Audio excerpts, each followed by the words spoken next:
오늘은 약쟁이 싱글맘에서 왕세자비가 된 메테마리트에 대한 이야기입니다. 왕실이라고 하면 우리 주변의 일본과 태국 그리고 아랍 왕실과 영국의 엘리자베스 여왕 정도가 우리에게 잘 알려져 있죠. 세계적으로 잘 알려진 만큼 왕족들의 사생활이나 가정사는 연예인들만큼이나 주목을 받습니다.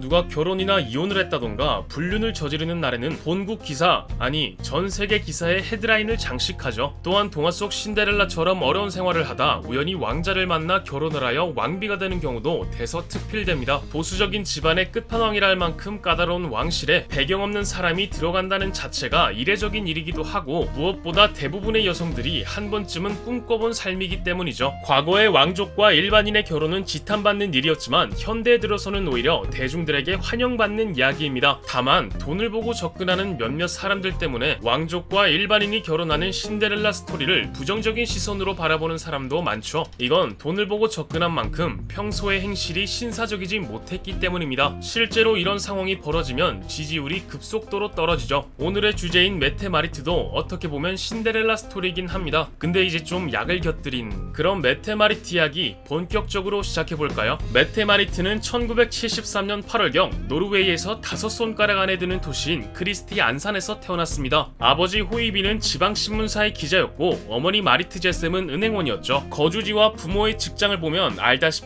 평범한 중산층 가정이었습니다. 실제로 메테마리트는 유년 시절 여느 또래와 마찬가지로 괜찮은 교육을 받으며 자라났죠. 겉으로 보기에는 가정 환경도 평범함을 넘어 화목한 가정으로 보였습니다. 주말이나 휴일마다 가족들과 함께 노르웨이에서 유명한 세테스탈 계곡과 근처의 바다로 휴양을 떠났죠. 학창 시절을 봐도 걸스카우트 같은 청소년 클럽에서 리더가 되기도 했고, 배구와 발레를 취미로 즐기는가 하면 베네딕트라는 합창단에 입단하기도 했습니다. 누가 봐도 약에 손을 대는 문제아가 될 것이라고는 상상도 못할 정도로 활발한 학창 시절을 보냈죠. 하지만 사실 이러한 활동은 가면에 불과했습니다. 아버지 호이비는 알코올 중독자였고 부부 사이는 하루도 조용한 날이 없는 게 현실이었죠. 훗날 왕세자비가 된 메테마리트는 어린 시절을 항상 숨겨야 할 것이 있다는 생각을 가지고 있었던 시기라고 회고했습니다. 어린 10대 소녀만의 비밀은 아버지가 알코올 중독자였다는 사실이었고, 혹여나 자신만의 비밀을 친구들이 알게 될까봐 매일 조바심을 갖고 살았다고 이야기했죠. 메테마리트가 11살이 되었을 무렵 부모는 이혼을 택합니다. 알코올 중독자 아버지를 따라갈 수는 없으니 당연히 마리트는 어머니를 따라갔고 정부에서 보조금을 받으며 꾸역꾸역 생계를 이어나갔죠. 한편 아버지인 호이비는 자주 가던 술집에 스트리퍼와 눈이 맞아 재혼을 했지만 뻔하게도 3개월 만에 이혼을 했습니다.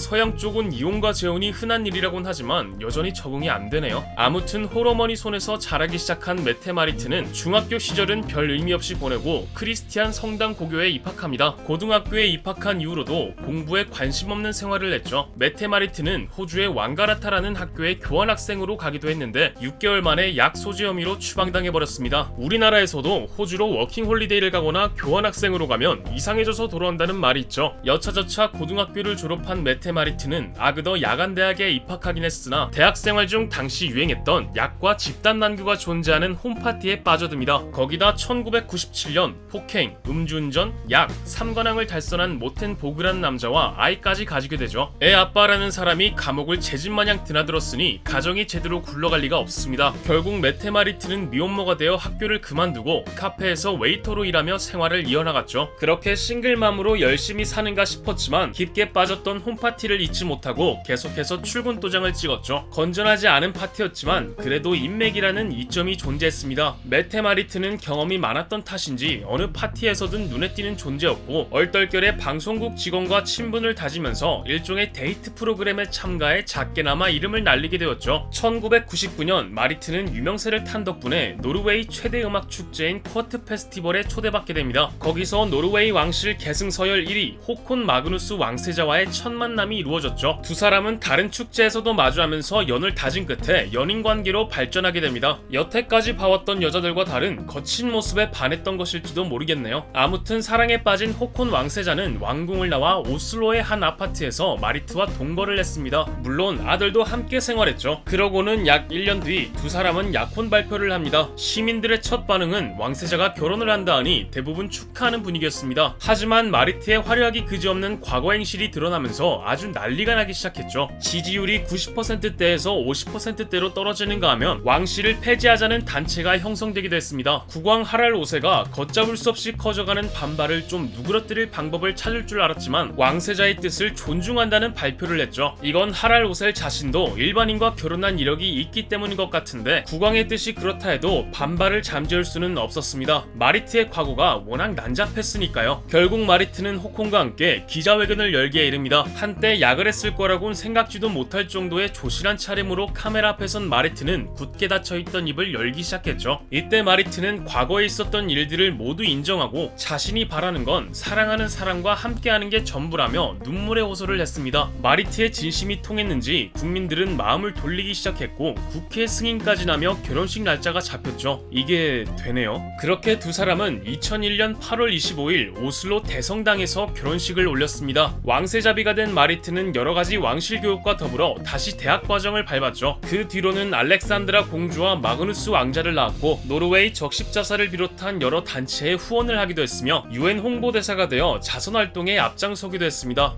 각종 행사에도 빠지지 않고 적극적으로 참석했죠. 이렇듯 문란했던 과거를 청산하고 잘 사는가 싶었지만 본연의 모습이 남아있었는지 개인 비행기에서 비서에게 갑질을 하며 욕설을 했다는 사실이 밝혀지면서 다시 논란의 중심에 섭니다. 왕실 측에서는 고소공포증으로 인한 예민 반응이라고 사과 명성을 냈지만 비서는 끝까지 사과를 받아주지 않았죠.